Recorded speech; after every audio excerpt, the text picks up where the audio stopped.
New jersey রাজ্যের Atlantic সিটিতে 12 August বুধবার অনুষ্ঠিত হবে আটলান্টিক সিটি সাংস্কৃতিক উৎসব। এই উৎসবে আমন্ত্রিত অতিথি হিসেবে উপস্থিত থাকার জন্য সিটির মেয়র মার্টিয়াস পল সিনিয়রকে আমন্ত্রণ জানিয়েছেন বাংলাদেশ অ্যাসোসিয়েশন অব সাউথ জার্সির নেতৃবৃন্দ।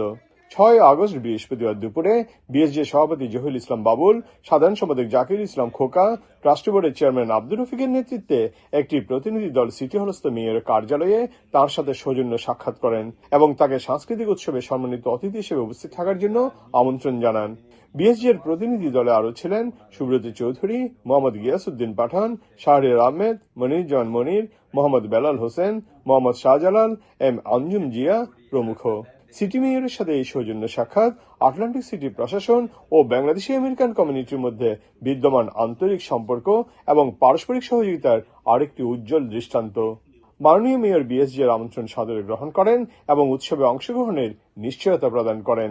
বিএসজি নেতৃবৃন্দ তাদের আমন্ত্রণ গ্রহণ করায় মাননীয় মেয়রকে আন্তরিক ধন্যবাদ জানান। মেয়র মার্টিয়াস পল তাকে সাংস্কৃতিক উৎসবে আমন্ত্রণ জানানোর জন্য বিএসজি নেতৃবৃন্দকে ধন্যবাদ জানান। তিনি সাংস্কৃতিক উৎসব সফল করতে তার প্রশাসনের সর্বাত্মক সহযোগিতার আশ্বাস দেন।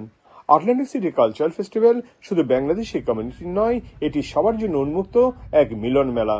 এই উৎসবে বাংলাদেশের সমৃদ্ধ সংস্কৃতি, ঐতিহ্য, সঙ্গীত, নৃত্য, শিল্পকলা ও সুস্বাদু খাবারের মাধ্যমে নানা সংস্কৃতির মানুষের মধ্যে সৌহার্দ্য, সম্প্রীতি ও বন্ধুত্বের সেতুবন্ধন আরো দৃঢ় হবে। Subrata Chowdhury, Chittagong TV, Atlantic City, New Jersey, America.